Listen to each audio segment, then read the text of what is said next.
Hello, this is Lisa, CEO of Sight for White, welcoming you to this week's Talking News on Saturday the 1st of July 2023. I cannot quite believe I saw a post on Facebook last week that said, only 6 months to Christmas. 2023 seems to be slipping by very quickly, and the beautiful weather we've all been enjoying recently has certainly helped. We are nearly there with our 932 miles we've been asking people to cycle. 1 mile represents each person who's registered severely sight impaired or sight impaired here on the island. With just under 150 miles to go, we've put out another social media post to ask people to cycle and fundraise at the same time. Also this week we've been pulling together the summer newsletter, which should be out with you by the 22nd of July. I am also delighted to report that the new shop is thriving. For those who'd like to take a look, it is 57 Powell Street at the back of the B&M, round the corner from HSBC Bank in the middle of Newport. Finally, don't forget it's the Volunteers Party on Tuesday the 4th of July here at Millbrook House. It would be lovely to see as many volunteers as possible, hopefully enjoying the sunshine. Thank you, everybody. Stay safe. Lisa, CEO, Sight for White. This is Chris, reading an article from the Island Echo.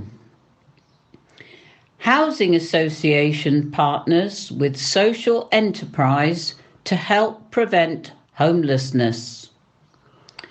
Sovereign Housing Association is teaming up with social enterprise Your Own Place, YOP, to run a free programme to help people who weren't successful in securing a sovereign home overcome barriers and secure a place to live. As the cost of living crisis makes it harder for people to pay rent, Sovereign is joining forces to provide more support to those in need.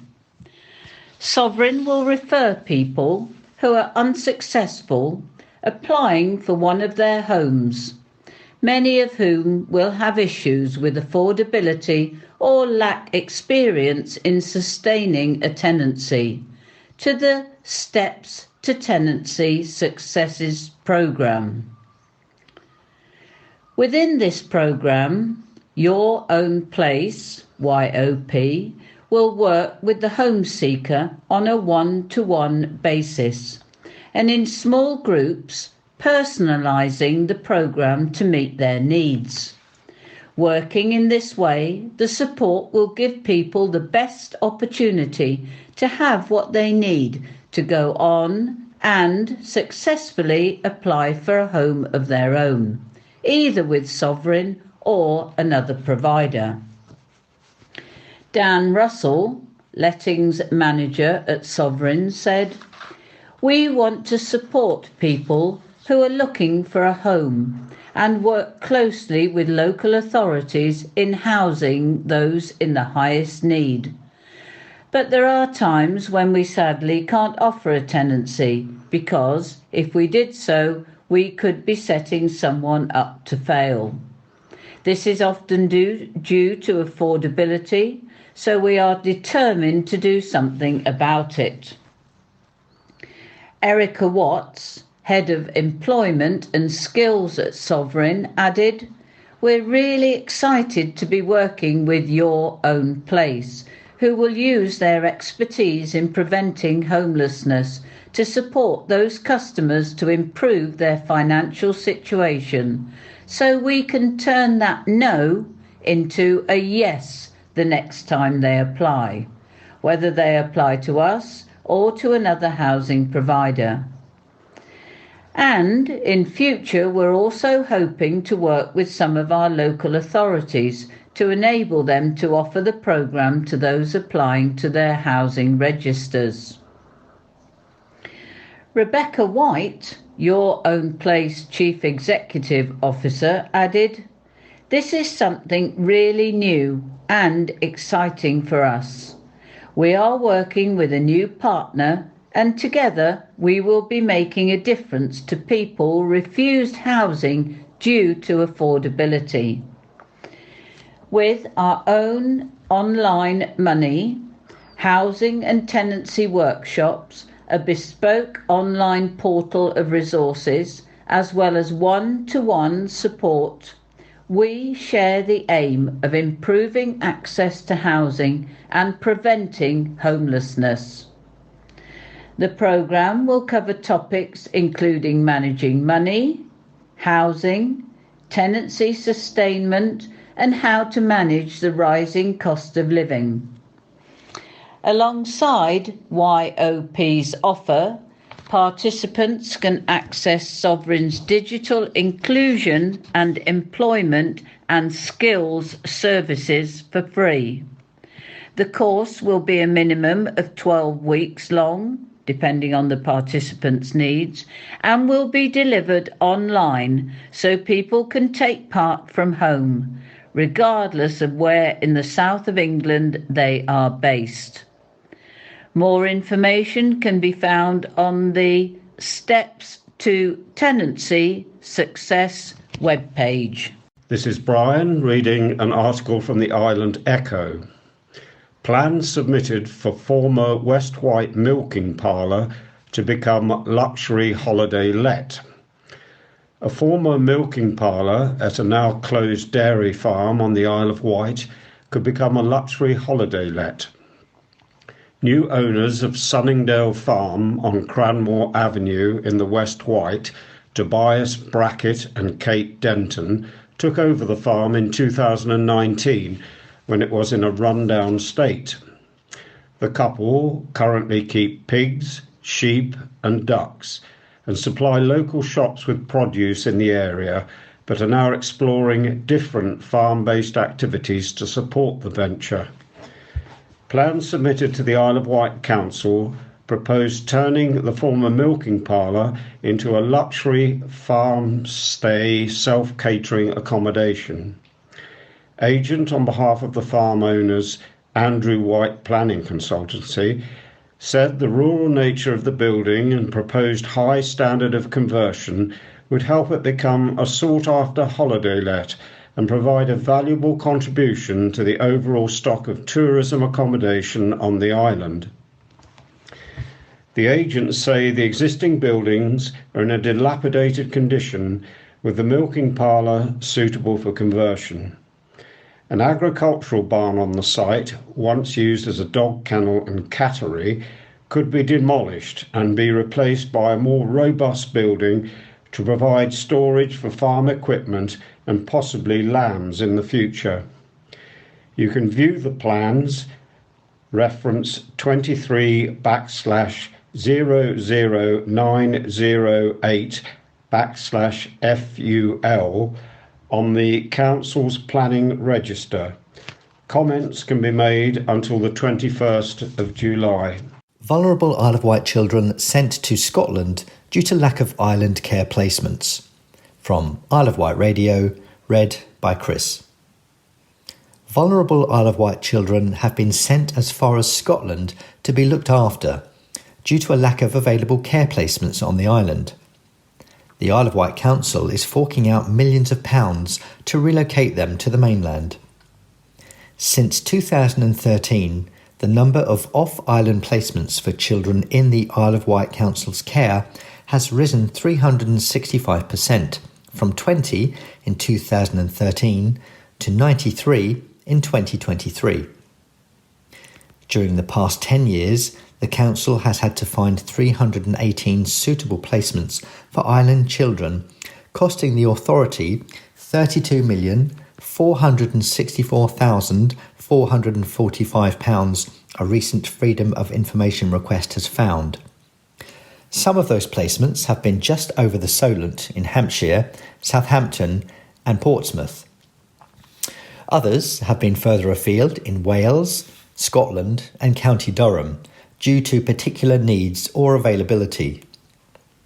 In the last 10 years, 6 children have gone to placements in Wales and 4 to Scotland. The Isle of Wight Council says it prioritises the needs of children in its care and works hard to ensure any placement best meets the child's needs. The authority said it always places children on the island where possible and as close to the island when a placement cannot be found locally that meets a child's needs. It says it also works hard to bring children back to the island wherever possible and is looking to increase capacity so more children can stay here. At the end of March, the council had 295 children in its care, of which 61.4% were placed on the island. Children placed on the mainland are in a range of placements from foster care to secure children's homes and specialist residential children's homes. Specialist residential placements are not available on the island, and there is a national shortage, the authority said, so are significantly more expensive due to the additional support and interventions the children require. The placement of one child alone has cost the authority more than £1.4 million over 2 years. Between April 2022 and March 2023, costs rocketed, with the Isle of Wight Council paying £7,276,983 for off-island care, £2.5 million more than the year before. The average placement over the 10 years has cost £102,089. The council says the costs of the specialist places are increasing nationally, driven largely by profit, a problem which has been raised with the government through the Association of Directors of Children's Services and by the Independent Review of Children's Social Care. This article is from Isle of Wight Radio and is read by Howard. It's concerned with Wightlink ferries. 8-year-old Oliver Davis from Buckingham had a day to remember when his family travelled from Portsmouth to the Isle of Wight with Wightlink ferries for their holidays. Mum, Rahana Rafael, tipped off the company that Oliver was a big fan of the fleet, and staff arranged for them to visit the bridge and meet Captain Will Smith. That's not the one from the Titanic. There was an extra treat when the captain presented Oliver with a red ensign flag previously flown from one of the ferries. The weather was perfect, and we enjoyed wonderful views of the Solent from St. Faith, explains Rahana. We had never sailed on this ship before, and Oliver was keen to travel on all of them. We love visiting the Isle of Wight, and the ferry journey is always a highlight. It was a pleasure to be on the bridge of St. Faith, and great to meet Captain Will Smith. I learned some new facts, and I'm very happy with my flag. I enjoyed meeting Oliver and his parents, Rahana and Paul, says Captain Will. He's already an expert on what we do at Wightlink, and I wouldn't be surprised if he chooses a maritime career. This is Chris, reading an article from Isle of Wight Radio. Isle of Wight Armed Forces Day surpasses all expectations. Stunning, simply stunning. Those are just a few of the words used by visitors to describe this year's Isle of Wight Armed Forces Day, held in Ryde on Sunday the 25th of June. With a new dynamic team led by Councillor Ian Daw, the sense of direction is clear, onwards and upwards. It surpassed all expectations, and I'm still in shock, said Councillor Daw, Chair of Armed Forces Day and Isle of Wight Armed Forces Champion. The turnout was phenomenal, and it's testament to the decency and strength of character we have when it comes to supporting our armed forces community. On the stage, at the opening ceremony, it was a sea of faces, young and old, filled with pride and passion. The parachute commander said that compared to the event in Portsmouth the week before, from his bird's eye view, we were busier in Ryde. That is such an incredible reflection of how our armed services community is valued on the island. Those in attendance included HM Lord Lieutenant Mrs. Susie Sheldon, who took the salute of the parade. She was joined by the High Sheriff, Dawn Haig Thomas, Chair of the Council, Claire Critcherson, and Council Leader, Councillor Laura P.C. Wilcox. At the saluting dais, representing the committee, were the patron of the Isle of Wight Armed Forces Day, Major General Sir Martin White, Deputy Lord Lieutenant Brigadier Maurice Sheen, and their guest of honour, D-Day veteran Roy Haywood. Sir Martin later spoke passionately about the event in his speech at the closing ceremony. Photos and videos of the event will be posted up initially on the website, and to ensure you don't miss a thing and to get some exclusives, sign up for the emailing list.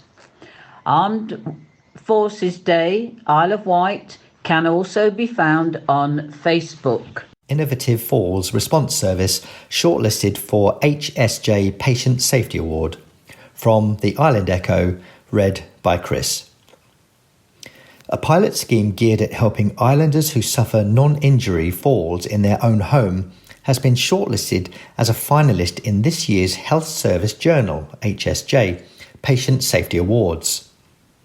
Falls make up a significant number of 999 calls, and many do not initially result in significant injury to people.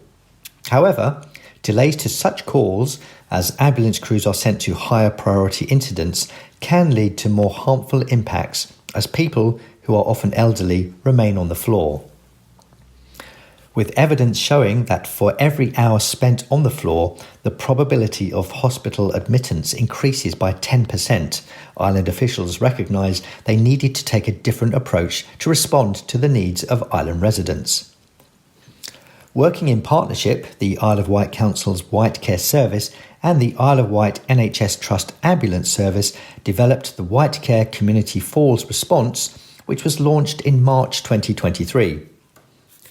The service is sent to 999 or 111 calls where a person who has had a fall has been clinically assessed by the NHS Trust as not requiring an emergency ambulance response. The new services means that local people who suffer a non-injury fall receive swifter care, usually within 1 hour, and do not need to wait for an emergency ambulance. Catherine Taylor, Head of Quality and Governance for Isle of Wight Ambulance Service, said, "Being able to get patients quickly who have fallen prevents potential complications that result from being on the ground unable to move, and therefore the need to go to hospital. Reducing the number of non-serious incidents awaiting a response from an ambulance also helps to keep our crews available to attend people in emergency and life-threatening situations in the shortest time possible. We are grateful to Hampshire and Isle of Wight Integrated Care Board for funding this pilot." To date, 45 people have benefited from the scheme. Councillor Ian Stevens, Cabinet Member for Adult Social Services, said, "It is vital that island residents who have a fall don't wait longer than is necessary to get the help they need. It can be a distressing time for the individual and their loved ones, especially if that person is required to wait for help." This scheme, developed right here on the island, ensures local people who have been triaged by medical professionals as requiring a lower category response are seen and assisted more quickly, and that the risk of them coming to more harm is reduced. This could prevent the need for them to be admitted to hospital.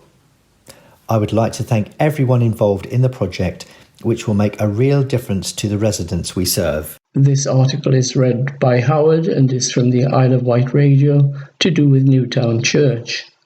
The community and parishioners of Newtown have launched a fundraising drive to pay for much-needed repairs to the historic Church of the Holy Spirit in the centre of this scenic village. The church, adjacent to the Newtown National Nature Reserve, is a focal point for the village and much visited by local residents and off-island visitors. The church, built in 1837 on the site of an ancient chapel, has suffered subsidence from its footings in clay soil.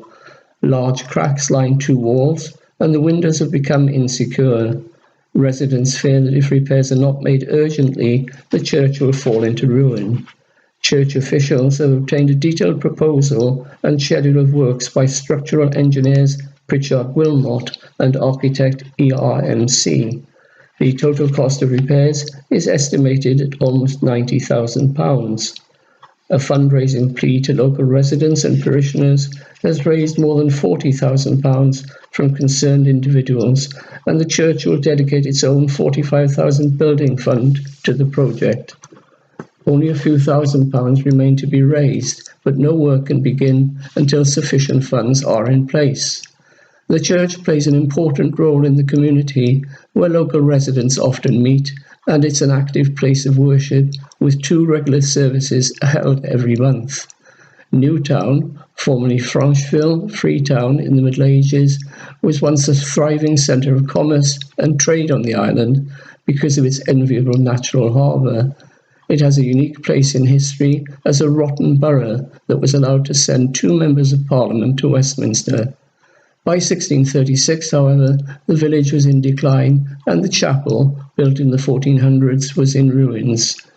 Newton lost borough status in 1836, after which the current Church of the Holy Spirit was built in an effort to revive the town's fortunes. Those interested in donating can do so by contacting Roger Smith on 531 440. This is Brian reading an article from the Island Echo. Cost of living crisis laid bare in East Newport as Pan Together fights to help local community. Pan Together saw a shocking 183% increase in visitors to the Pan Community Larder from the start of January to the end of February, feeding nearly 2,000 mouths in the last 6 months.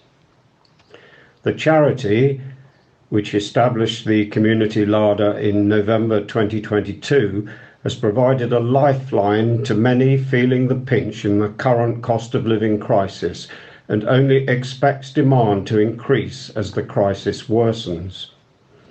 In figures taken from the September 2019, the area was already ranked as the island's most disadvantaged and in the lowest 6% of England's most deprived places.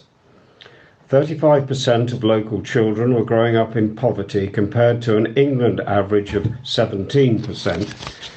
Since then, the cost of everyday consumables has risen by 16.5%, and at the end of 2022, more than half of adults were buying less food, with the price of food at a 45-year high. In addition, the cost of energy bills has rocketed. In the 2021-2022 financial year, 89% of Isle of Wight children living in poverty were from working families, which was reflected by those who used the community larder, according to the first-hand experience of Rachel Thompson, the community manager at Pan Together. Rachel said, "Demand is greatest from working families."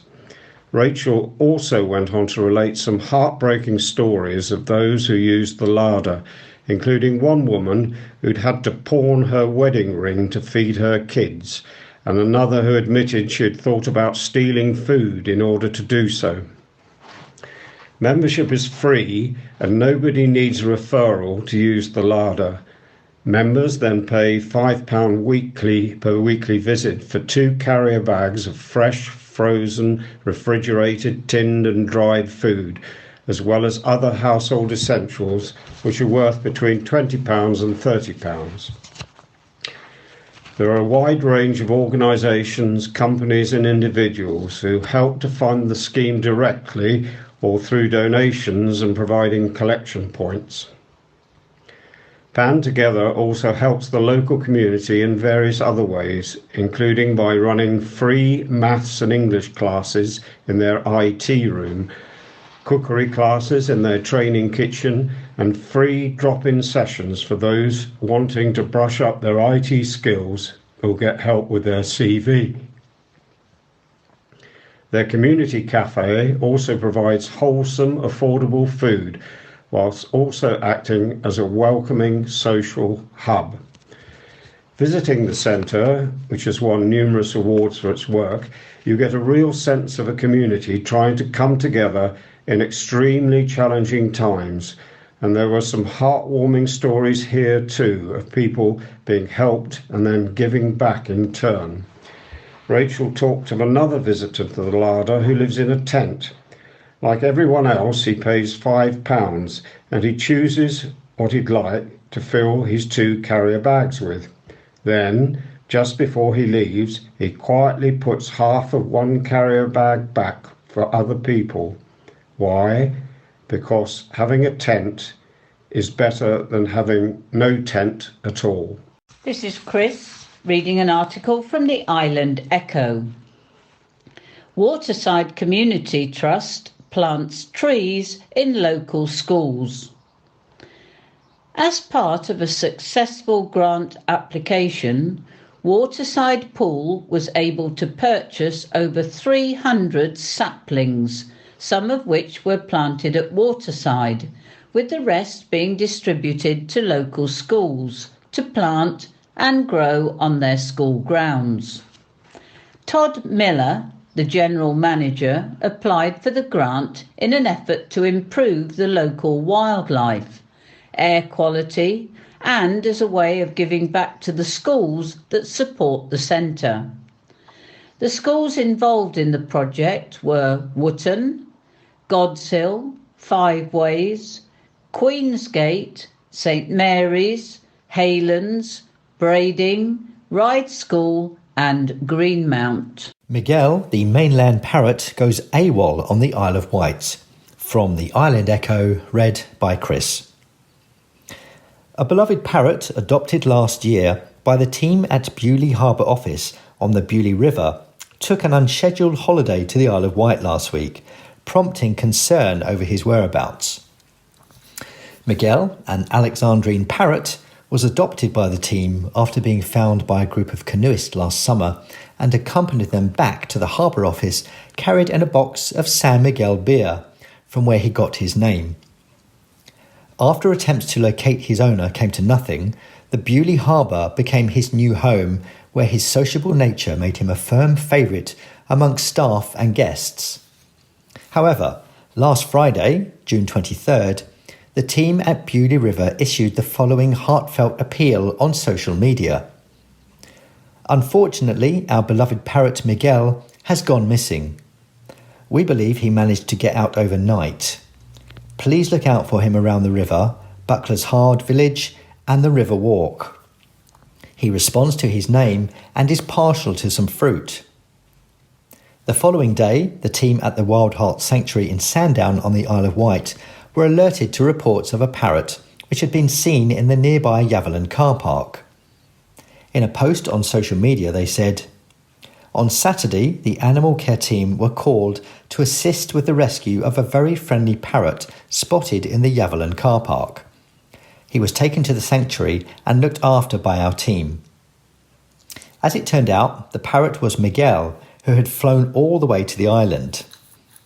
Yesterday, both organisations announced that the parrot had been reunited with the team at Beaulieu River and was safely back home following his unscheduled island mini break. The Wild Heart Trust said, "We are pleased to report that Miguel has been safely reunited with his owners this morning. He obviously decided he needed a holiday from his busy job with the team at Beaulieu River, and what better place to go than the sandy shores of Sandown Bay." Wendy Stowe, harbour master at Beaulieu River, said, "We are so grateful to both the public and the Wild Heart Animal Sanctuary for helping to find and look after Miguel. He's been very chatty since getting home, but we're not sure his favourite phrase of good boy is quite true." This is Brian reading an item from Isle of Wight Radio. Isle of Wight MP hails conference aimed at improving reading standards among local children. An education conference focused on improving outcomes for children in Isle of Wight schools took place last week. The conference was organised by the Department for Education, DFE, following conversations between Island MP Bob Seeley and Schools Minister Nick Gibb, and took place at St Thomas of Canterbury Catholic Primary School in Carisbrooke. Head teachers from over 20 Isle of Wight primary schools heard from officials from the DFE and Ofsted, as well as representatives from Spring Hill Catholic Primary School in Southampton. Through the DFE's English Hub programme, Spring Hill is offering all Isle of Wight primary schools a free, fully funded early reading review to help support teachers to drive up reading levels for island children. All support model packages are delivered for free with backfill costs covered. Not only does the support package include advice about best practice, Isle of Wight schools can also apply for funding from the Hub up to £9,000. Speaking after the conference, Bob Seeley MP said, "I'm grateful to all those who attended the conference last Friday. It's vital we give children the best start in life. Thanks to phonics teaching in UK schools, England now has the 4th best reading standards in the world. I want to do what I can to make sure that island children's reading standards are as good, if not better, than those across the country, and that there is a programme in place for our teachers on the island." The teachers I spoke to are very passionate about improving reading through phonics teaching, and I know they will go back to their schools with a firm knowledge that there is support just a phone call away. I'm grateful to St Thomas's for hosting us. Mr Seeley said he has spoken to the school's minister about the Isle of Wight having its own centre of excellence for phonics teaching. He added, "The government has accepted my argument that the island needs its own English hub centre of excellence in future. That is to ensure that best practice can be shared through our island schools. We're going to work towards that." This article is from the Island Echo and is read by Howard and is to do with Georgian brown bread ice cream. Pass on pistachio and say no to strawberry, a Georgian favourite ice cream flavour, has been recreated by English Heritage.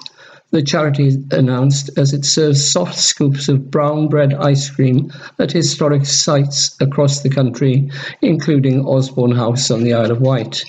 Created in partnership with the family ice cream makers Marshfield Farm, the new flavour is inspired by the Georgian obsession with icy cream, which includes bizarre flavours such as cucumber, pineapple and parmesan. Despite freezers not becoming a household staple until the 20th century, ice cream enjoyed a heyday during the 1700s.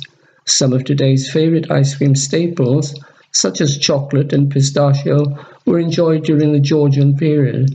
However, these appeared at ice cream parlours and confectionery shops alongside more unusual flavours, including pineapple, jasmine, artichoke, rosewater, cucumber, orange blossom, brown bread, and even parmesan. There was so much demand for cold treats in the Georgian period that wealthy homeowners built ice houses on their estates, including Queen Victoria at Osborne House on the Isle of Wight. Ice was farmed in and stored under straw and bark in ice houses until the summer, when it was used for cooling drinks, making water ices and icy cream or ice cream. The ice was generally of such a poor quality that it was never actually put in food. It was only ever used to chill and freeze food and drinks. English Heritage challenged Marshfield Farm, the award-winning ice cream manufacturer, to resurrect a popular Georgian flavour and give visitors to its historic sites a taste of the past. After taste testing a variety of weird and wonderful Georgian flavours, including marmalade, black tea and pineapple, it was unanimously agreed that brown bread was the tastiest, with flavours reminiscent of biscotti or nougat. Louise Cooling, curator at the English Heritage site, said, "The Georgians certainly had a taste for the unusual, and this summer English Heritage have decided to indulge in that fact. Although parmesan and cucumber, thankfully, didn't make the cut for our Georgian ice cream, we hope our traditional but new flavour will make visitors feel like they've stepped back in time when they enjoy a taste of our delicious concoction. Though I imagine brown bread flavoured ice cream might not be for everyone." Dawn Hawking, owner of Marshfield Farm, said, We were super excited to work with English Heritage on such an unusual project. We love to be creative with our flavours and take inspiration from many different places, so why not from history? Brown bread ice cream is proving a divisive flavour. It's a real love it or hate it, but we're hoping it will get people talking and trying new flavours both from past and present. Welcome to this week's Talking News. This week it is read by Gerard and Susan. Before we start the second part of the Talking News, here is this week's Society's news for week commencing the 3rd of July. Swimming on Monday between 1:15 p.m. and 2:15 p.m. at Medina Leisure Centre, Newport. If you would like to come along for a swim or just relaxation in the water, we have the use of the whole pool and we are looking for new members to join the group. Every Monday 9:30 to 12:30 p.m. we have drop-in sessions where members can come along into Millbrook House to learn about accessibility features on computers, laptops, tablets and phones. Sam, our accessibility officer, will be on hand to help with any questions. Yoga is not on this Tuesday at Millbrook, but will resume next Tuesday, the 11th of July. The monthly Godzill coffee morning is on Tuesday at the Old Smithy Godzill between 10:30 a.m. and 12 p.m. Pop along for coffee with our wonderful volunteers Linda and Yvonne.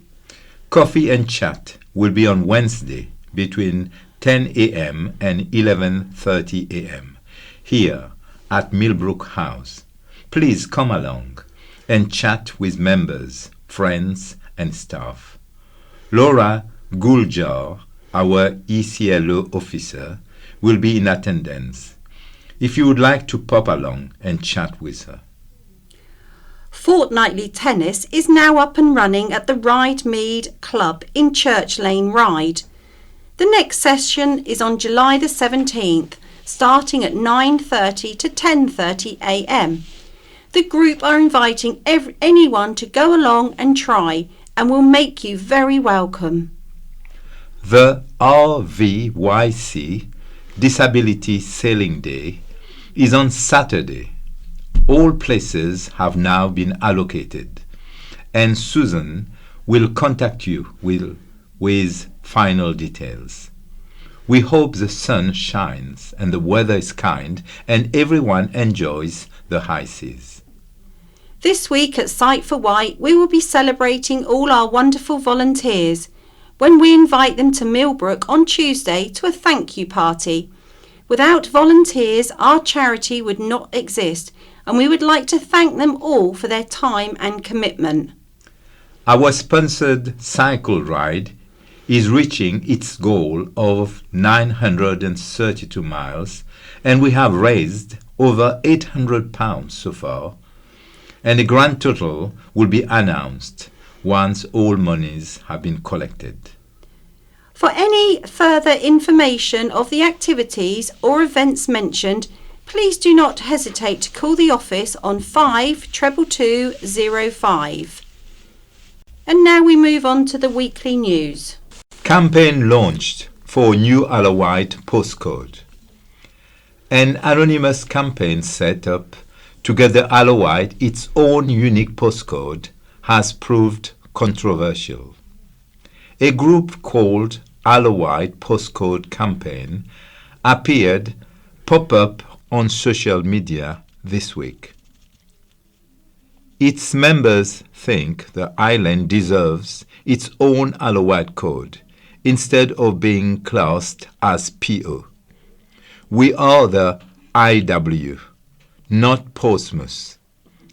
A post on its Facebook page said, "The group told the county press it wants clarity to remind mainlanders they are sending post and packages to an island and to boost tourism and businesses."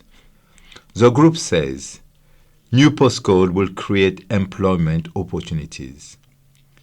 it is campaigning for areas to be labeled IW1, IW2, and IW3.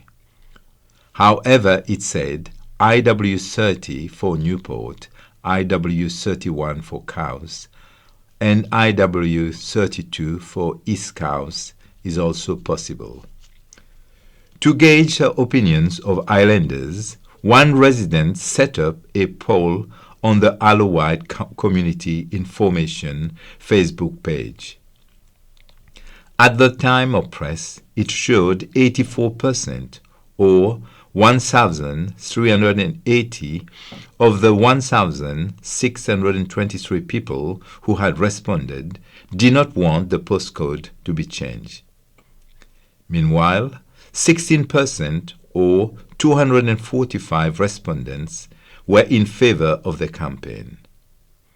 Asked how a change of the postcode would create jobs, the campaign told the county press, there will be increased trade for stationery suppliers, signage businesses, digital and print marketing, advertisers, and project managers, for example. On increasing tourism, the campaign said it would expect the change to attract media interest, which it hoped would promote the Isle of Wight. One of the concerns raised by islanders was the effect the change could have on deliveries here, both the cost and whether some companies will refuse to deliver. The campaign said it sees no evidence to support this. Although a postcode change is a long way from becoming a reality, Royal Mail's Code of Practice states changes can be made for one of two reasons: to maintain or improve the service offered by Royal Mail and to reflect customer demand. If it meets that criteria, Royal Mail will then consult with the MP and islanders. The campaign said it is stepping up conversations with Royal Mail and the Isle of Wight MP Bob Seeley. The county press has asked Royal Mail and the Isle of Wight Council for a comment. Parents pay tribute. The parents of a teenage motorcyclist, Jake Hall, who tragically lost his life in a collision with a car in Freshwater, have paid tribute to their amazing and treasured son. Police were called to the accident at 5:32 p.m. last Friday evening on Hill Lane, at the junction with Pixley Hill. A white Ford Fiesta and a white KTM cycle ridden by the 17-year-old collided. Jake from Freshwater died at the scene. His family are being supported by specialist police officers. Jake's grieving parents pay tribute to him. They said, "An amazing, treasured son, gentle, kind, loving and funny, passed away too young. Will be forever missed by all his family and close friends. Wherever you are, Jake, rest in peace until we meet again. All our love, Mum and Dad." Hampshire and Isle of Wight Police have reiterated their appeal for witnesses. This remains under investigation, and we would like to speak to anyone with information that has not already contacted us. Flowers have been left at the scene in tribute. South Western Railways sorry over shortage. Islanders have slammed the unacceptable unreliability of Isle of Wight train services. After it was revealed Island Line has had 18 days of cancellations this month. South Western Railway, SWR, which runs the service, has apologized but warned more disruption is likely on its way. At the time of going to press, there had been at least one journey cancelled on 18 days in June. For 17 of them, the reason given was a shortage of train crew or unavailability of staff. The other was due to a technical problem. When contacted about the service unreliability, a spokesperson told the County Press, "We would like to apologize to customers on the Isle of Wight for recent service issues on the Island Line, which have mainly been caused by difficulties in getting cover for sick colleagues. Asked what it plans to do to combat the disruption, the statement added, "Providing cover is likely to continue to be challenging for the remainder of June, but colleagues will be doing everything they can to minimize the impact on our service."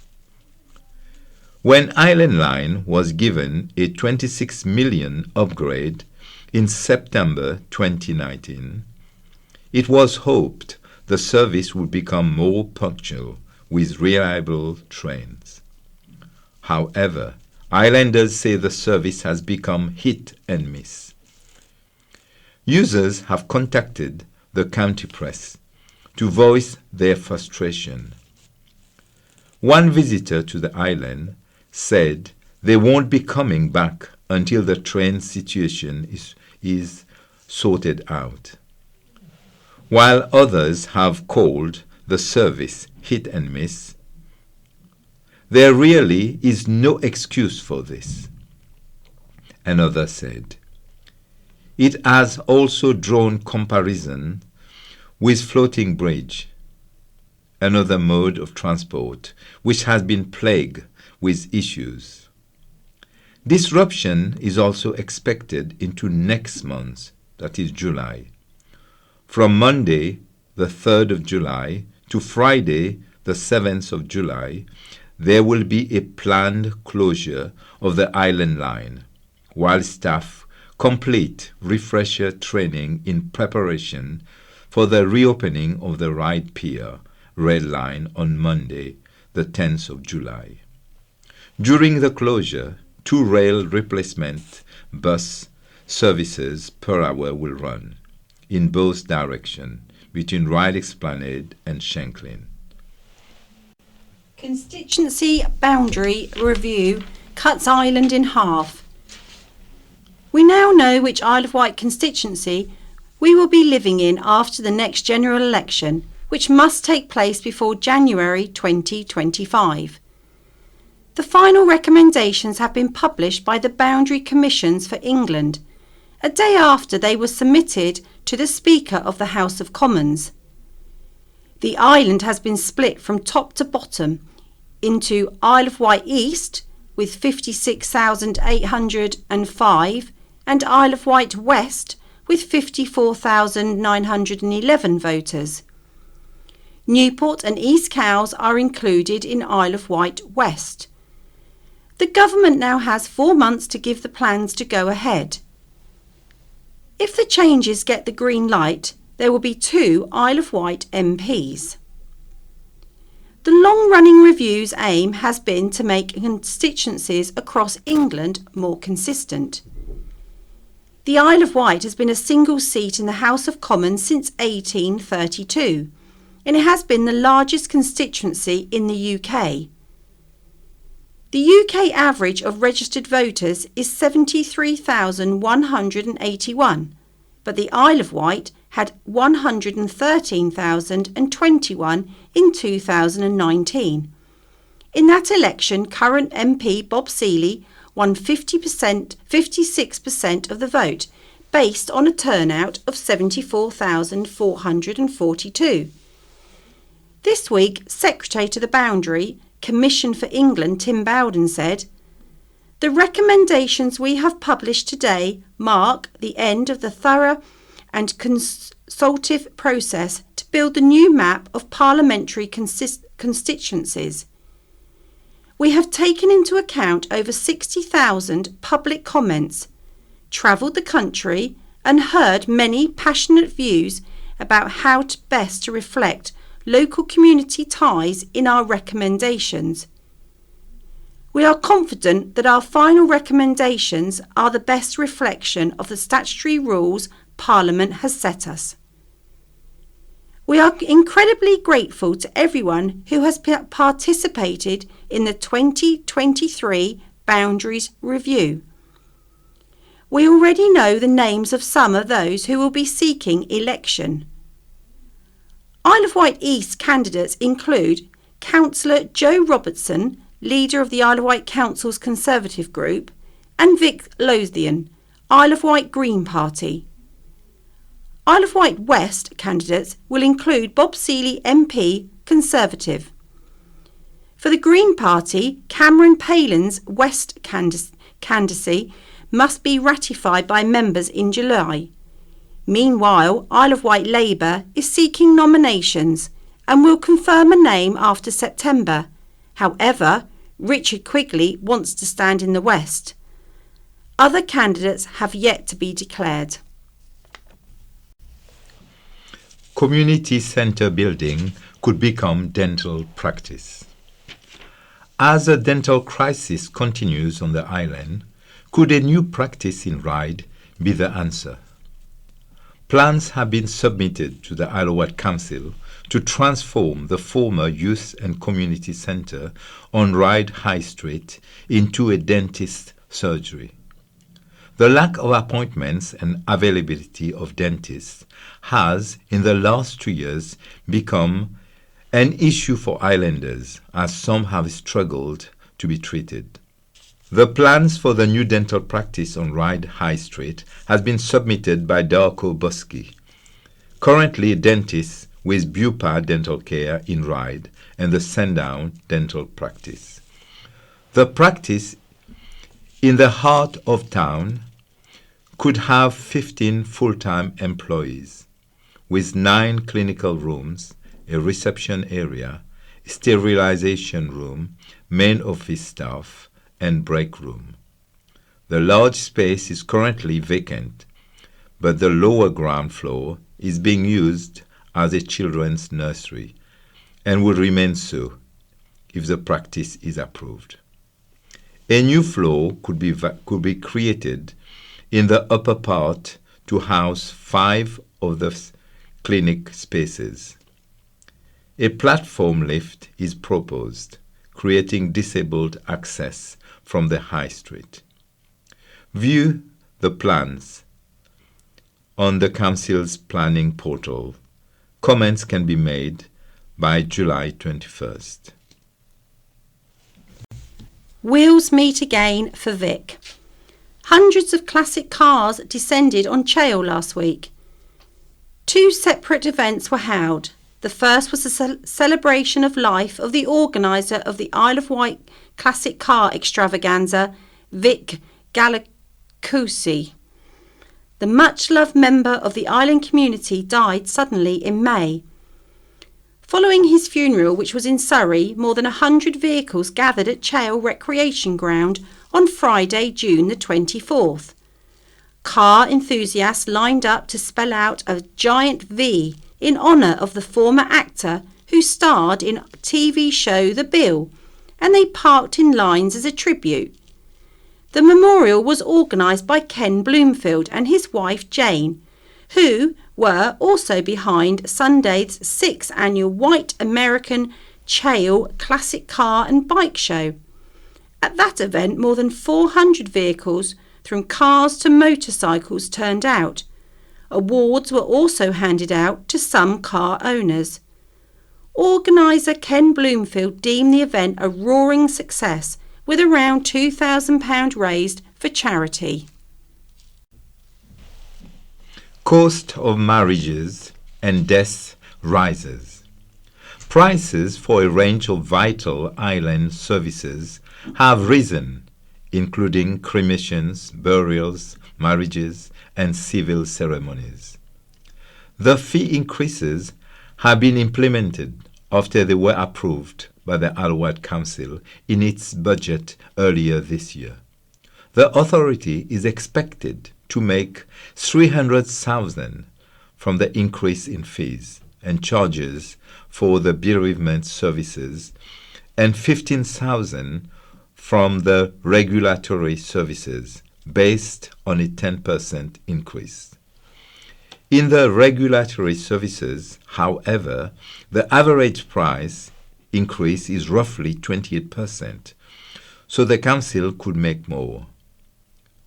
Those looking to get married or have a civil partnership ceremony at a licensed venue will now have to pay between £320 and £625, depending on the day compared to prices last year, from £440 to £530. If you were to get married in St. Catherine's Room at the council's register office in Newport, you will now need to pay £55 more, jumping from £95 to £150. To renew vows or hold a naming ceremony at the register office will now cost £145, up from £100 or £220, at an approved premises, up from £175. It is the third year in a row that cremation prices have risen, with a cost of a direct cremation with no service or guests having risen from £450 in 2021 to £650 in 2023, a 44% increase. Since 2016, the price of an adult cremation has increased 81%, from £644 to £1,169.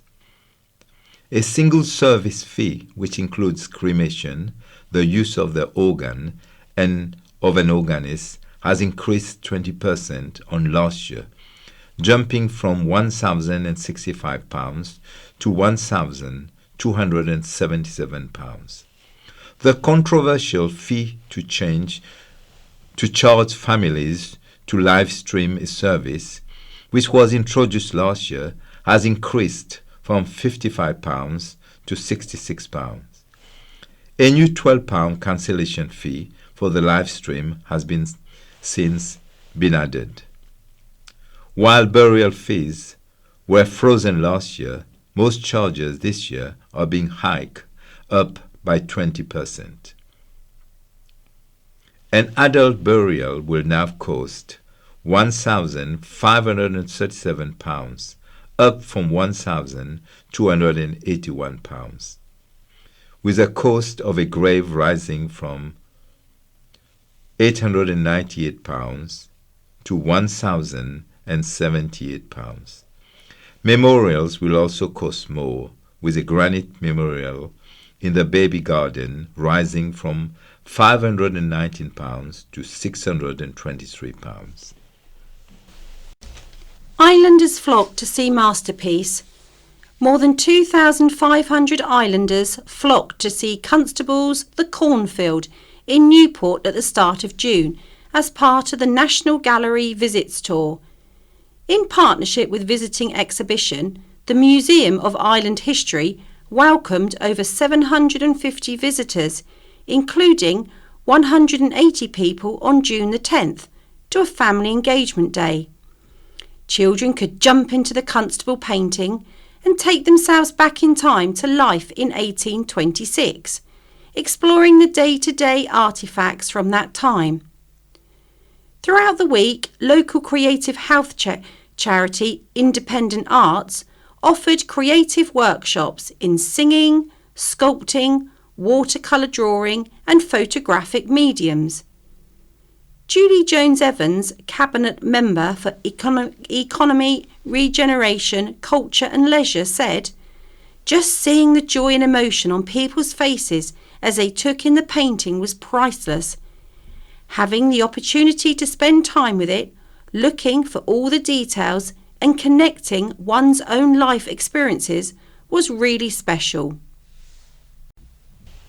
Prison officers' sex chats. A female prison officer who caused a major security risk at Her Majesty's Prison Isle of Wight by unlocking a prisoner's cell to provide him with goods amid sexual chats with him was spared immediate jail. Teresa Jackman of Happily Ride admitted at an earlier hearing she willfully, as a holder of public office, misconducted herself. Jackman, 54, engaged in sexual communications with a prisoner and unlocked his cell, which created a serious risk to other inmates and staff. The charge relates to the period from May the 1st to July the 9th, 2021. During COVID, the authorities at Her Majesty's Prison Isle of Wight, acting on information, searched Daniel Holly's cell and found 6 pictures of a woman's naked body. On the 6th of July, CCTV showed Jackman in Holly's cell, said Gemma Noble, prosecuting. When Holly, serving 26 years jail, was quizzed if he'd been an inappropriate relationship, he considered it had been going on since May. In all, over 60 calls were made. Conversations that included details of sex toys and sexual positions. During a strip search, moles on Jackman's body identified her as a naked woman in the pictures.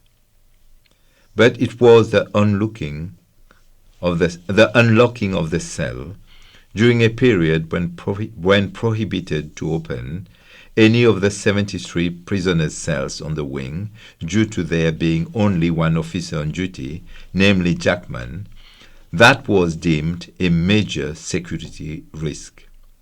The judge, Pushpinder Saini, said this was more serious, stressing Jackman could have been overpowered and injured, and the keys could have been used to give prisoners jail access.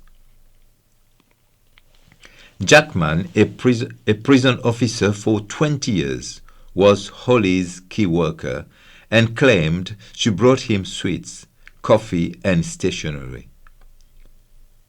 Regarding the phone calls, Jackman described her actions as a fantasy. For Jackman, Ben Rose said, she was remorseful, losing her job, home, relationship, and her good name. She lives in shame. She knows she has no one but herself to blame. She made terrible mistakes. Jackman, now a cleaner, was handed 16 months imprisonment, suspended for 2 years, with 12 months probation, including 100 hours unpaid work and £1,500 costs. Ireland athlete Henry to represent Team GB. Ireland athlete Henry McCluckie has been selected to compete in the European Under-23 Track and Field Championships representing Team Great Britain. The news comes after he secured 2 British athletics standards over 5,000 metres and 10,000 metres. It means McCluckie will be heading to the city of Espoo in Finland, 20 kilometres west of Helsinki. The Under-23 Championships are a stepping stone for young athletes competing at an elite level and progressing from juniors to seniors.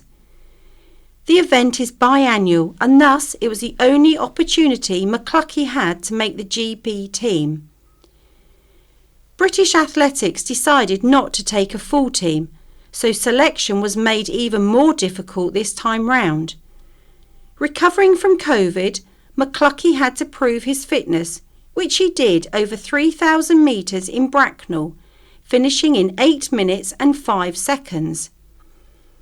Great Britain has a strong trio of athletes in the 5,000 metres category, and McCluckie will be joined by Charlie Hicks, who is based in Stanford University in California and has won the national championships, and Will Barnicoat from Aldershot, who is the reigning junior European cross-country champion.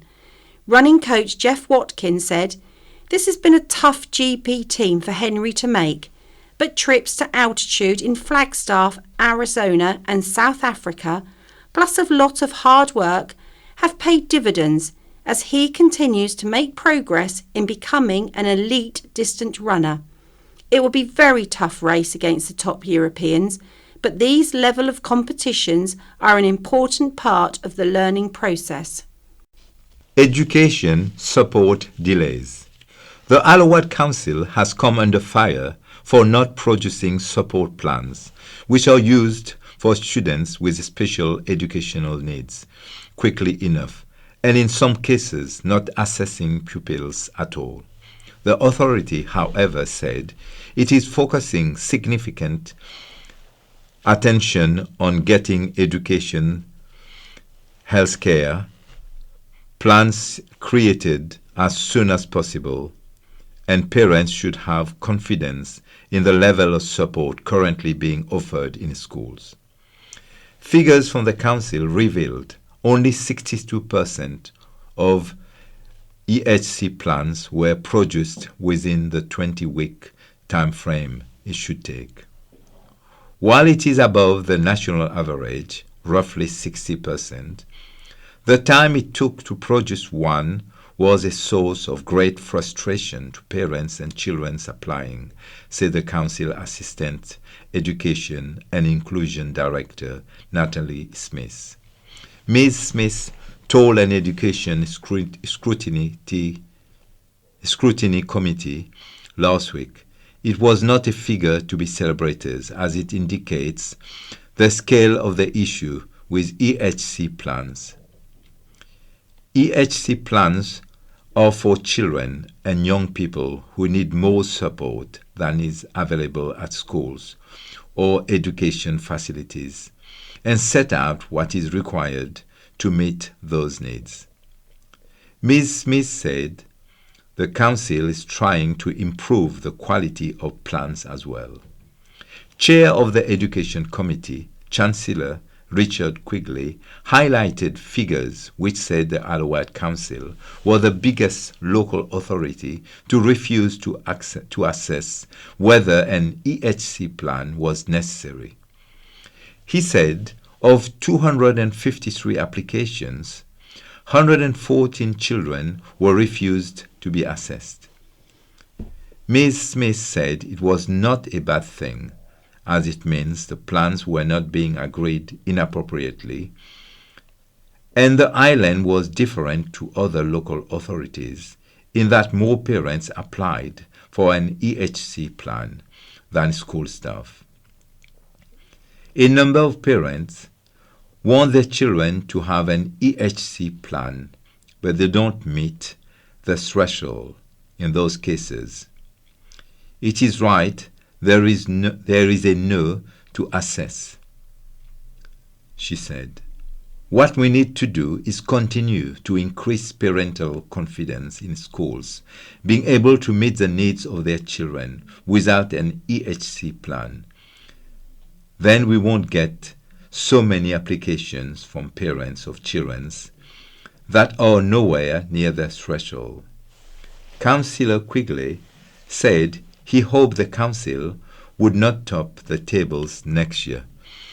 EHC stands for Education, Healthcare. Darren's dahlias delight the judges. Gardening expert Darren Everest struck gold at the weekend's Blenheim Palace Flower Show Awards. Darren admitted the weather might be hot and sunny now, but it wasn't long ago that we had a very cold start to the year. It didn't help me with my dahlias, which were running around 2 weeks behind schedule due to the conditions from the new year into early spring. However, despite this early setback causing a delay in my planting out, I staggered the timings for my blooms, and with an improving change in the weather, I was able to put a superb display.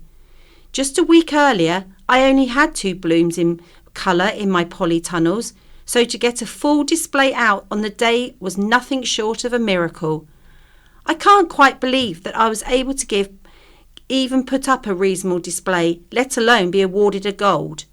After that, I was very difficult winter. It just goes to show that a bit of luck and good fortune, anything is possible. Worker stole from retailer. A Morrison's employee who stole more than 45,000 worth of cash, tobacco and alcohol has been spared jail. David Haynes of Star Street Ride appeared before a judge at the Isle of Wight Crown Court on Wednesday, June the 21st. At a previous hearing in April, the 28-year-old admitted theft from the store in Newport between September 2020 and October 2021. Prosecutor Tim Devlin told the court Haynes had voided transactions and pocketed cash, as well as tobacco and spirits, while working at the petrol station. His offending came to light when the supermarket chains reviewed CCTV footage. They saw Haynes place large amounts of alcohol and tobacco into carrier bag and hand them to an associate. Mr. Devlin said it was flagrant and repetitive theft, with a level of sophistication over a long period of time. The court heard Haynes had addiction issues and stole to feed his cocaine habit. Oscar Vincent, defending, attributed the offending behavior to substance misuse and associated financial issues. Haynes was handed an 18-month prison term, suspended for 2 years, to include 35 rehabilitation days. He was not ordered to pay compensation. We will do the island proud, said the band. The Medina Marching Band will take part in the prestigious invitation-only London Band Week this weekend as part of his celebration of marching arts. With a programme of concerts, a parade of bands and the London Tattoo, the Medina Marching Band will represent the island alongside some of the finest youth bands. Travelling from the USA, the pride of the Southland Tennessee is the largest band to ever come to play in the UK, with 320 members. Saturday is the first of the events held at the Excel Centre at Royal Victoria Dock, and on Sunday there will be a Palace Parade review in the King's Garden at Hampton Court Palace. The London Band Week Honours Band will parade in turn for 10 minutes each through the Palace Gardens, concluding with 3-minute static performance. Kevin Downer, chair of Medina Marching Band, said, "It's an honour for the band to be participating in such a prestigious event, and we are proud to represent our little island. This is one of, if not the biggest of the events in the band's history since its formation in 1976, and we will do the island proud." Drug dealer faces jail threat. A jail man could be handed a jail sentence after gaining significant financial assets due to his drug dealing in jail. Kenneth Gladys of Spanish Close pleaded guilty to possession of a controlled Class A drug with intent to supply at the Isle of Wight Magistrate Court on Thursday, June the 22nd. Tim Devlin, prosecuting, said Gladys was caught in possession of cocaine in jail on the 5th of May 2021. Mr. Devlin told the court that the 48-year-old has significant financial assets due to money from his drug dealings. Jim Osborne, defending, said Gladys had a prolific habit of drugs before the offense, and his client was part of a small group of people who would give each other drugs. He has since turned his life around, said Mr. Osborne. Mr. Justice Saini told Gladys he was a very real prospect of custody. The case was adjourned until 21st of July, pending a pre-sentence report, and he will remain in custody. Flats plan for former Waxworks Museum. A struggle to sell retail spaces could see part of a local landmark turned into flats. Formerly the Waxwork Museum on Brading High Street, the Rectory Mansion, was changed into multiple retail and office units in 2012. As part of the redevelopment, it was stipulated some of the space could only be for antiques or crafts. Despite trying to attract new tenants, part of the building has been empty for some time. Now, Lily James Limited is seeking permission to turn some units into residential properties. On the first floor, 3 retail units could be merged into 1 flat and 1 bedsit. On the second floor, offices and vacant floor space could be turned into 2 single-person bedsit flats. In a planning statement submitted to the Isle of Wight Council, the applicants said it was tried every angle to make the empty units viable in their 8 years of running the complex. Planning agents Andrew White Planning Consultancy said the complex is a serious risk and this proposal seeks to preserve the retail function. No alterations are proposed for the exterior or the existing ground floor. White memories and nostalgia. Architect left imposing legacy. Renowned architect John Nash was born in 1752 and became the leading architect of his day. His early architectural career was somewhat checkered, but all that changed upon his coming to the notice of the Prince of Wales, later to become Prince Regent. Upon receiving many royal commissions, his popularity as a fashionable designer of palatial buildings ensured that he was sought after to undertake the design of many important building projects of the day.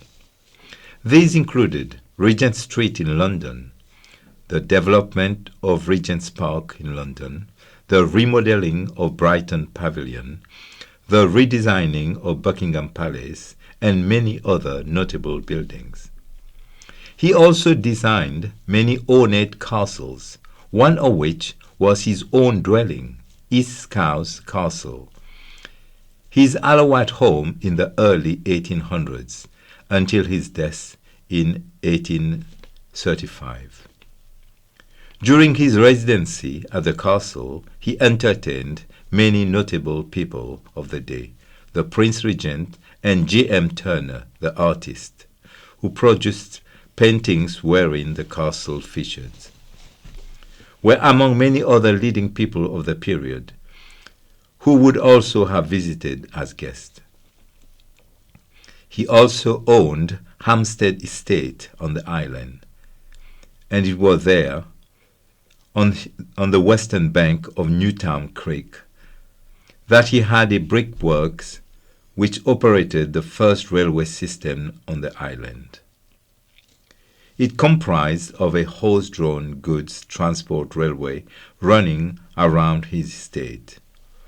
Following Nash's death and burial in St. James Church, East Cowes, his beloved castle passed through various hands until in the early 1960s when it was demolished. And yes, you can guess, to make way for a housing estate. Incidentally, the County Club in Newport, thought to be one of his designs, was in fact drawn up by William Mortimer in Nash's style. Find it today on the corner of High Street and St. James Street. And now my view from the County Press. This week from Jim Gibbons. Riddles to test your brain power. When I was about 10 years old, I heard a puzzle which stumped me.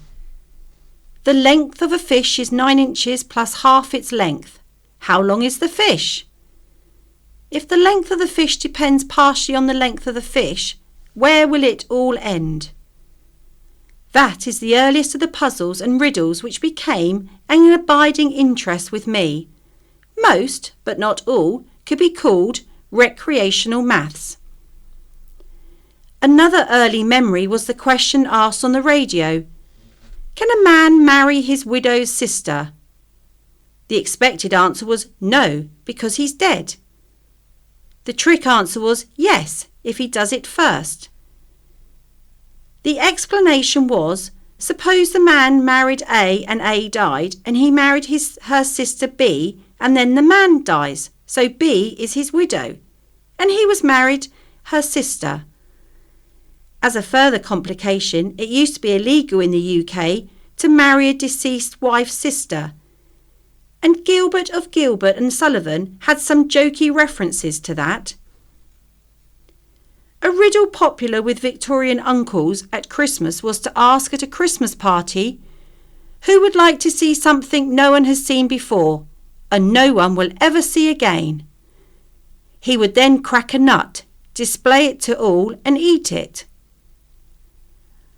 I revelled in puzzle books, from which I may have picked up the story of the unexpected hanging.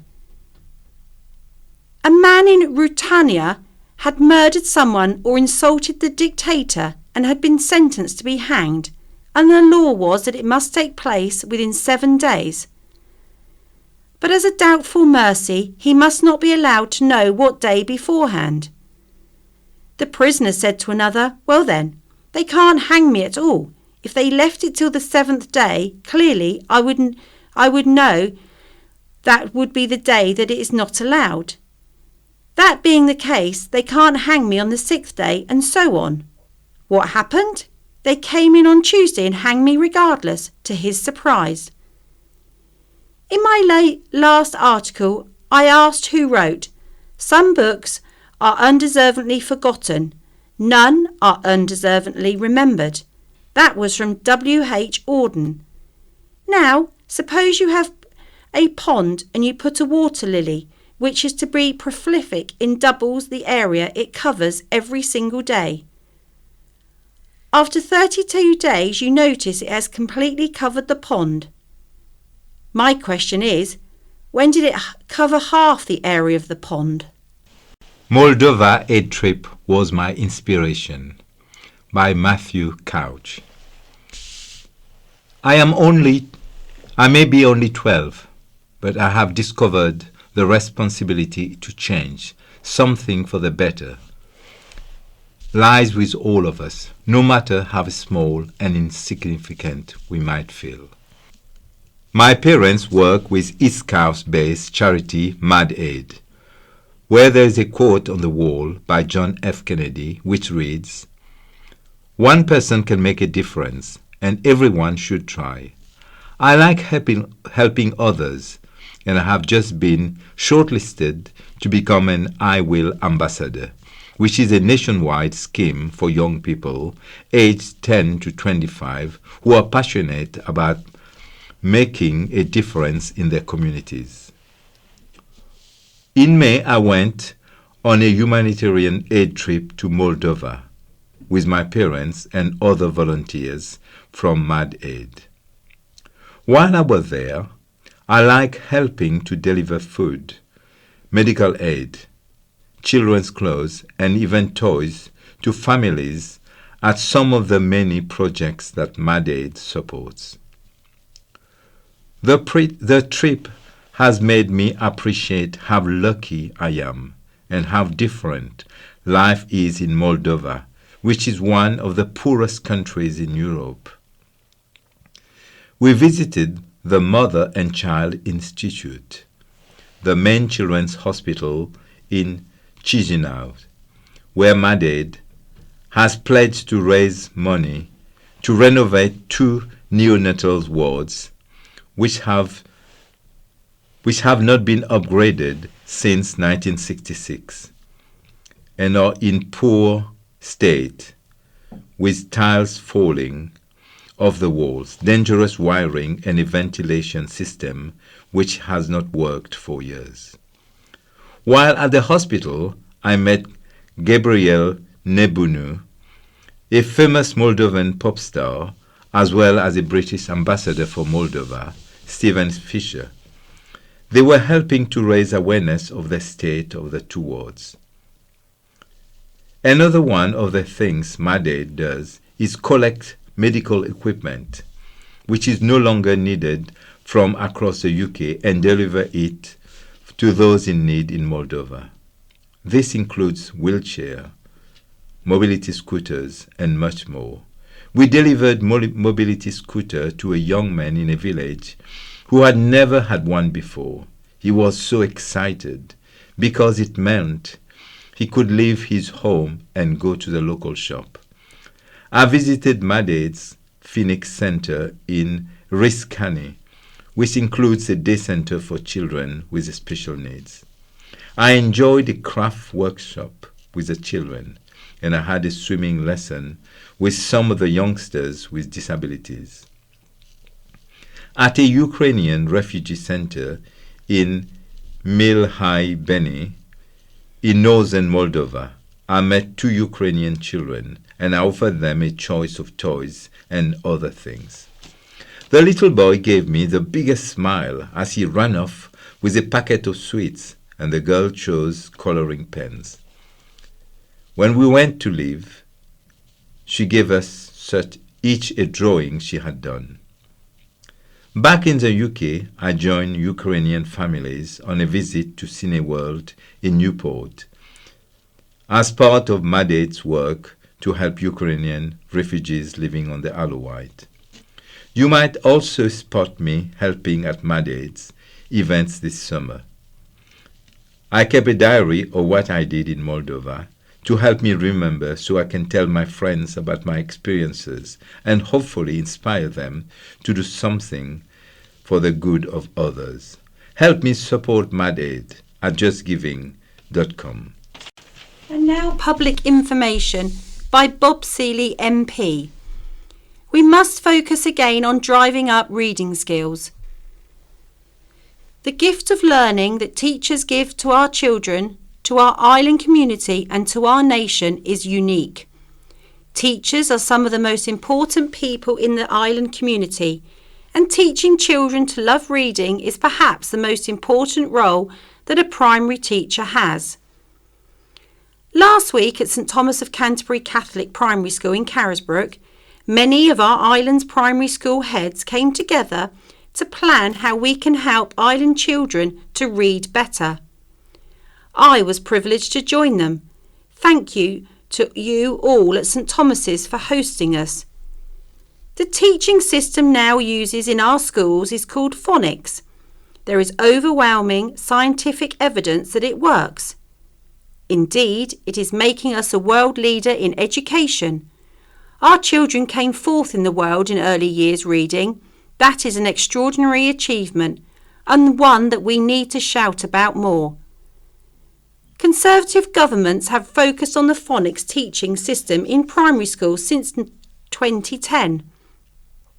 Between 2012 and 2019, the percentage of 6-year-olds reading words fluently rose from 58% to 82%.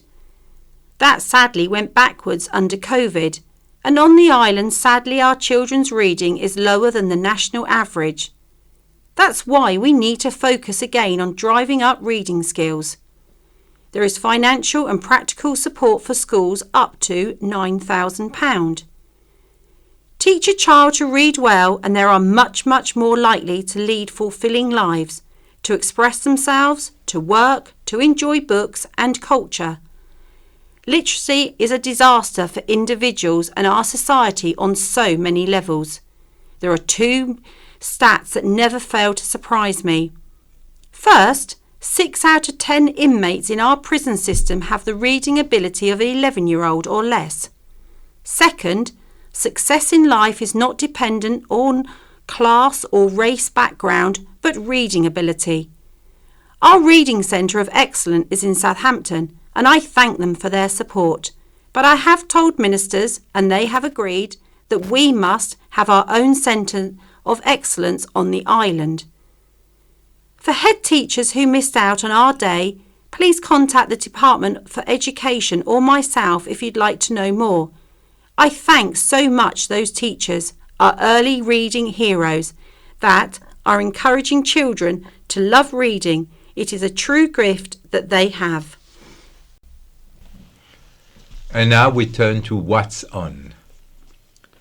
Ride Chorus, directed by Yugita Listrumalte, presents Foray's Requiem and Sacred Songs by Carl Jenkins at St. Catherine's Church, 11 Church Street, Ventnor, on Saturday, the 8th of July at 7 p.m. Tickets £10 on the door or online. We are actively seeking new members.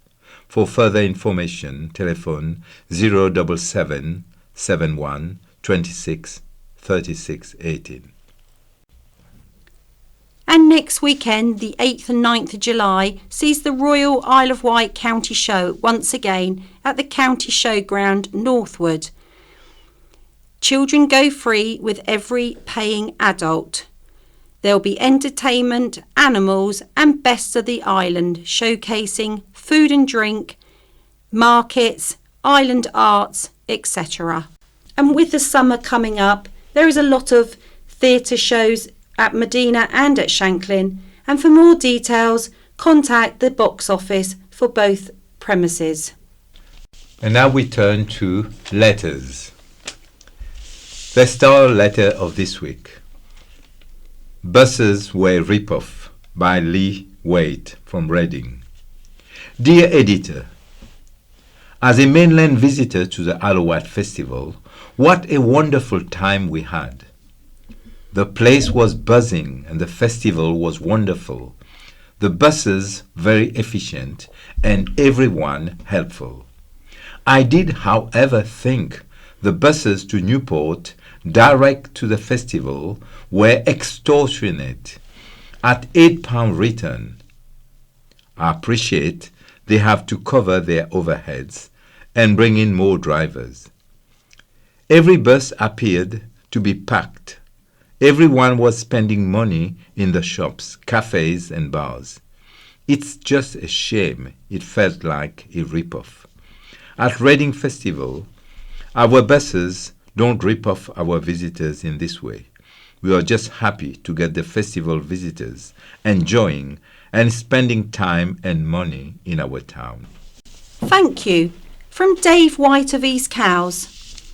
I just want to say thank you to all the people who came to my aid at Ryde Bus Station on Sunday afternoon. Anne and I were on our way home from Armed Forces Day and were waiting for a bus.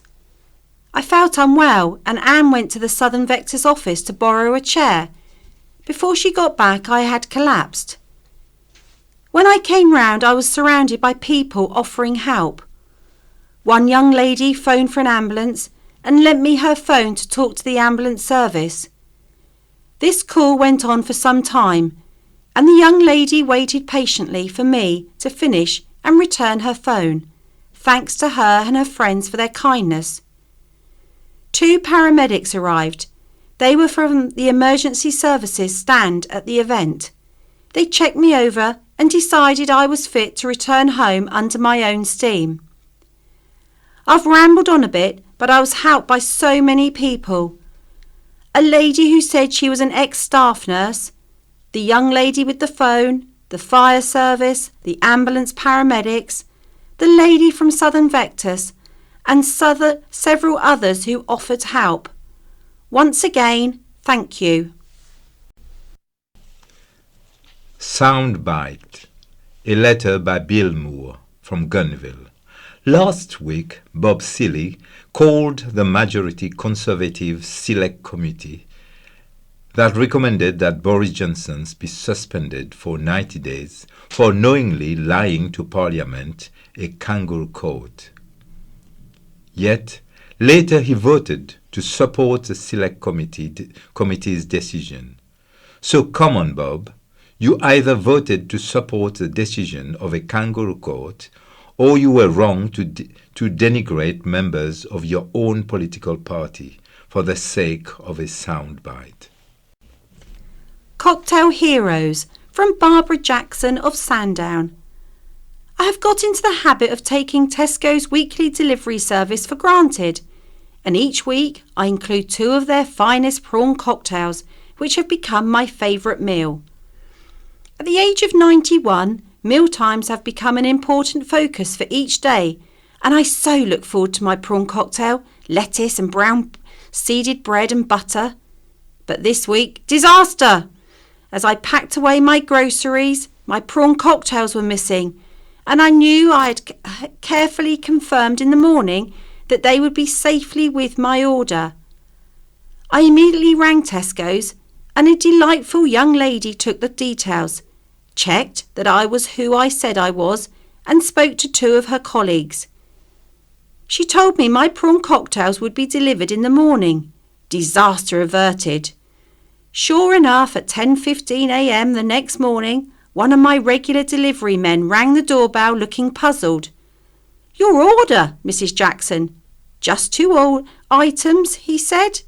"Yes, thank you, my prawn cocktails," I replied and quickly took the bag from him. "Well done, Tesco's, and thanks for your hard-working and lovely staff. You made one old lady very happy, and I put my small world to rights once more. Thank you." And so that's the end of the Talking News this week. So it's goodbye from Susan. And goodbye from Gerard. The BBC In Touch programme follows, and the Scaffolding News follows that. BBC Sounds. Music, radio, podcasts. Hi there, I'm Beth Hemmings. Coming up... Is there any emotional support available? It might be best for you to have a one-off mental health check-in, first of all. Yeah, because losing my licence has obviously made me very... Major. It's your independence, isn't it? Exactly, yeah. I take a peek behind the curtain at the RNIB's Helpline, a service that aims to help people through the most challenging moments of sight loss. But first, many of you tell us about your frustrations with having to give the same information about your access needs over and over again to different companies, or sometimes even the same one, like this example from Mike Lambert when he was dealing with the Department for Work and Pensions. Not having my request listened to, getting print letters, getting scanned documents. And the latest thing is that they send me things which my JAWS software tells me more or less not to open. It's a warning, unvirus-checked documents. And this from Jane Ibbenson. In 2018, I tried to open a business account with a big-name bank. This initially took several months because they were not confident they could offer an appropriate service to a blind person. When the account was up and running, it was challenging as they were not able to provide any audio or large print products. I was often told that I should ask someone I trust to do it for me. Would they give that response to a customer who is not blind? The whole process has cost me time and money and frankly brought me to tears of frustration. Well, Experian, the company perhaps best known for checking your credit score, have tried to come up with a solution to this persistent problem. They've launched something called the Support Hub, which aims to be a one-stop shop to tell multiple organisations how you need to access their day-to-day services, and they'll distribute that information for you. Paul Lamont is Experian's product director, and he joins me. Paul, welcome to In Touch. What kinds of information can visually impaired people give to the Support Hub? When we launched the pilot, we focused on sight, hearing, and mental health and dementia. And specifically for blind consumers, it's not about notifying an organization like your bank, I'm blind. It's more around, I may need some support in the way that you communicate with me. I might need Braille or some other form of communication outside of standard communications. I might need some assistance when I'm in branch, etc., etc. It's allowing consumers to set up their support needs, how they want to be supported by organizations, and that information can be distributed securely to a variety of organizations in one simple process. Okay, and so what industries are involved at the moment? We've just come out of our pilot, which has been really successful, and that's focused primarily on the financial services space. So we've worked with a number of the UK's largest banks and lenders. We're now also working or extending out into the utility space. So that's energy and water companies, the telecom space, and the retail sector as well. And I have to say, it's really exciting to see how all of these different industries are united in their desire to help consumers and provide more accessible services. So we're seeing a great deal of interest. Great. My next question was going to be, how far is it going to be broadened out? I mean, I'm reading a list here: government services, emergency services, charities, supermarkets. Are all of those also available now? They're not available at this moment. We're just in that phase of scaling out to these other industries outside of financial services. There's a very strong desire for consumers to share this type of information with government services, emergency services, and so on. And so this is something that we're also exploring at the moment. Paul, we hear a lot on the In Touch programme about the NHS and how people's access information often gets lost between different departments there. Will it eventually cover healthcare as well? It's fair to say that there's a very strong desire for that information to be shared. At the moment, we don't work directly with the NHS. I think it's something that we'd certainly be very open to. OK. Paul, stay there. I'd like to bring in Pardy Gill, who's tried out the Support Hub. Pardy, first of all, what kind of problems do you usually have when you're dealing with your service providers? Hi, Beth. So I've gone through the difficult phase of having no useful vision. And so I've gone through that horrendous process of going through various organisations, different customer service teams, perhaps who don't understand accessibility, and it's very, very frustrating, as listeners can resonate with.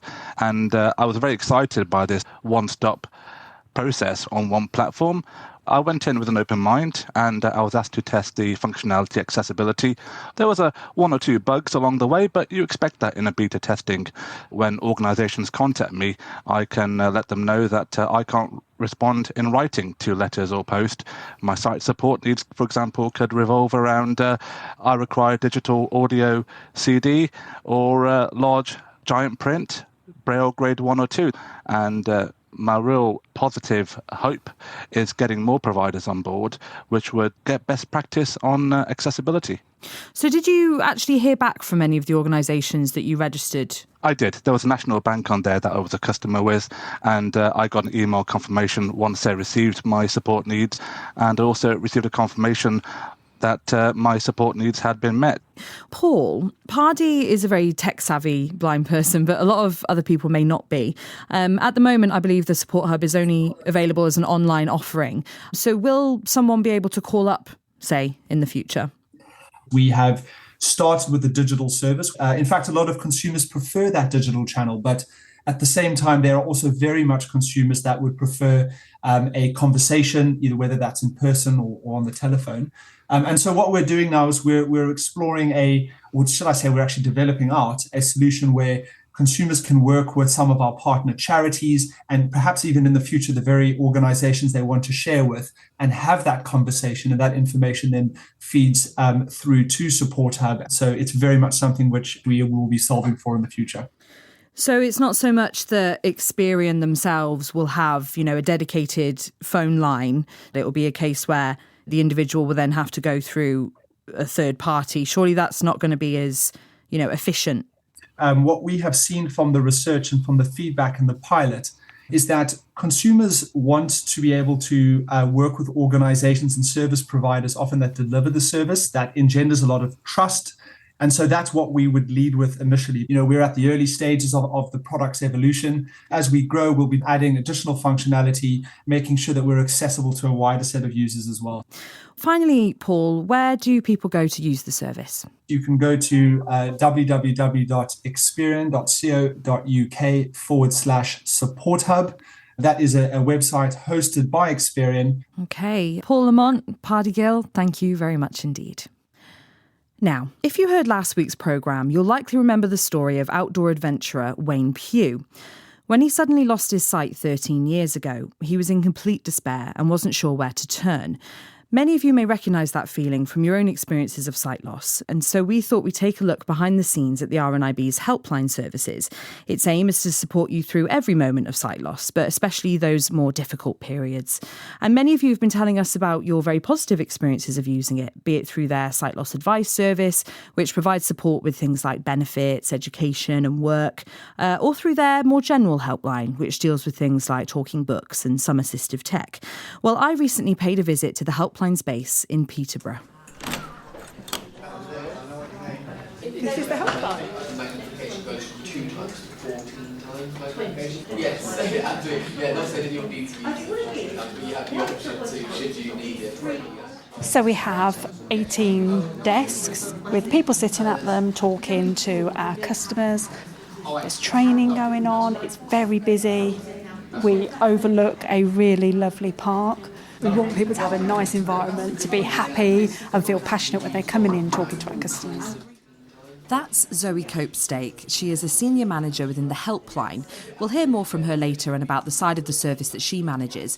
But first, I wanted to talk to some of the people who are answering your calls and are regarded as the frontline voices to the RNIB. I'm Sharon Bothwell. I'm a sight loss advisor. Came to the sight loss advice team in 2021.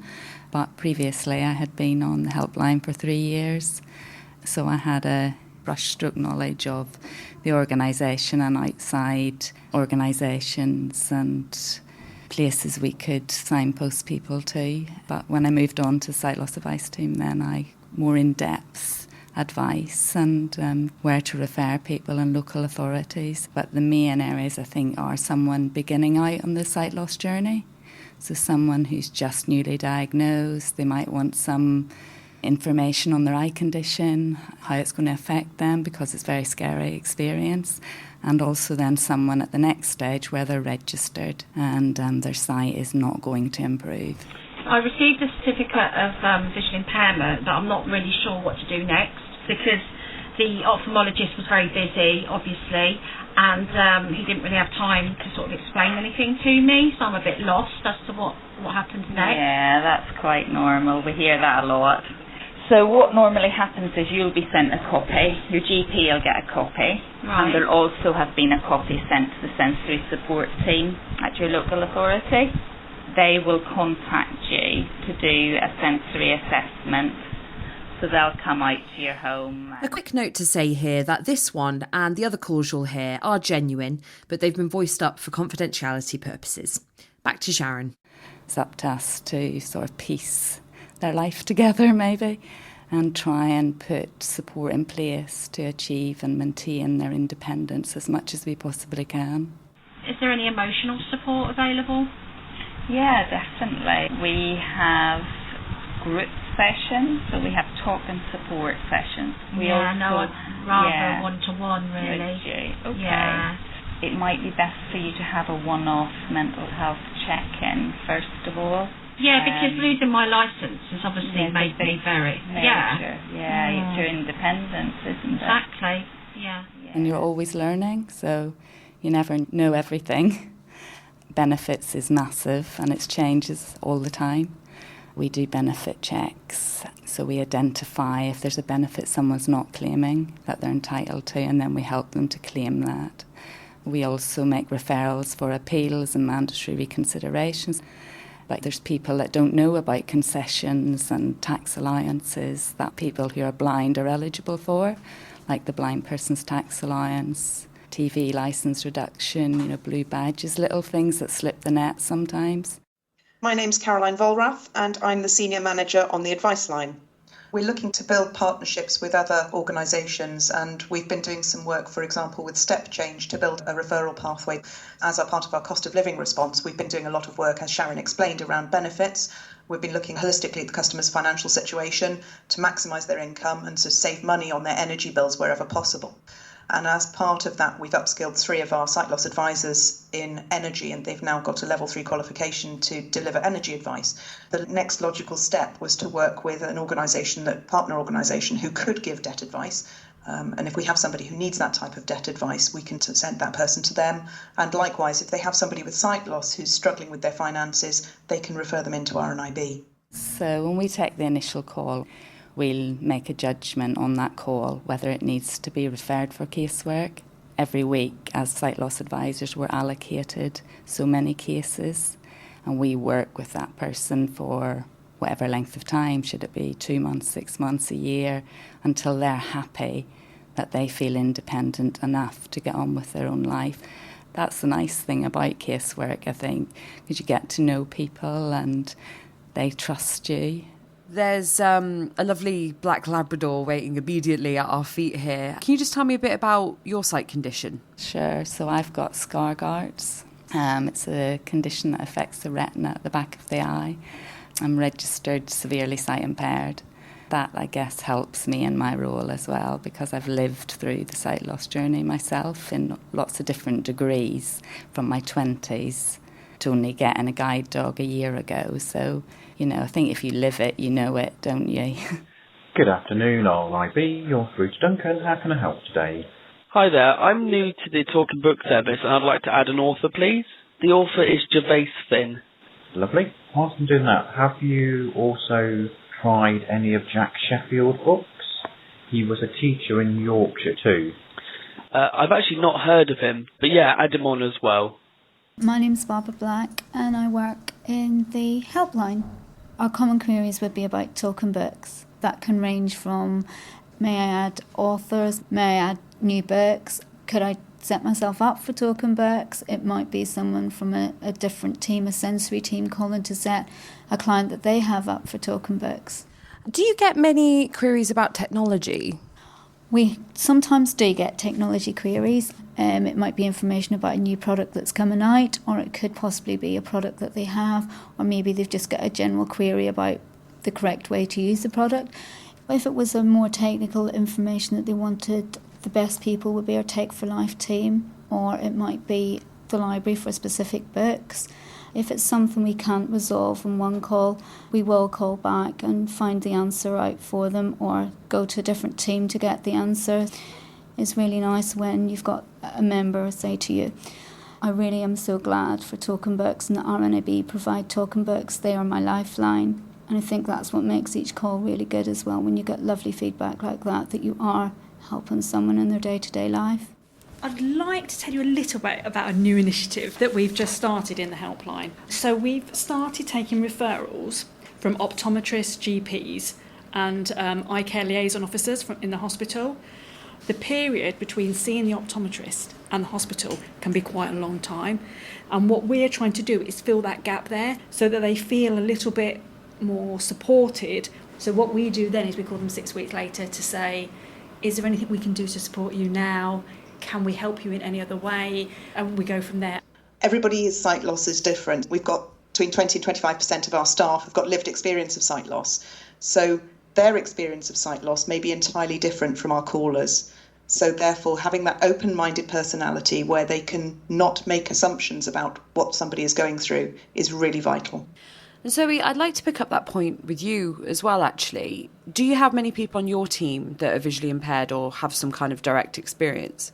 So we do have staff in the team that have sight loss. However, as Sharon, she used to work for me and she has actually moved on, and we have quite a lot of people that start in the helpline who have got sight loss and then move on to other places in the RNIB. But currently we have 4 staff that have got sight loss. So that's 4 out of 40. That's quite a small percentage. It is. But again, they've moved on. I class the helpline as the gateway to the RNIB for the staff that come in and also for any customers that ring in, and then they can move on throughout the organisation. Our training programme in the helpline is actually 6 months to learn the job. On top of the transactional part of it, all the staff go on a training course to understand what it's like to live with sight loss, and every single person who works in the RNIB goes on that course. Every single month we listen to 4 calls, we're coaching them, talking to them about, what are the things they could have offered, what they are offering. It is very comprehensive. As we all know, the fallout from COVID has impacted quite a lot of organisations, especially in terms of job cuts. I mean, have you guys got the staffing level that you need now after COVID to meet the demand that you're getting? When COVID hit, our phones, we was taking 1,200 calls a day, every day, for 6 months. So what we did in the helpline, we actually extended our opening hours. Same thing happened for us. We extended the opening hours. As you rightly recognised, our demand went through the roof. Of course, we'd always rather have more resources. We'd love to be able to offer more staff and a wider range of assistance to our customers. But we're a charity and we do what we can within the resources that we have.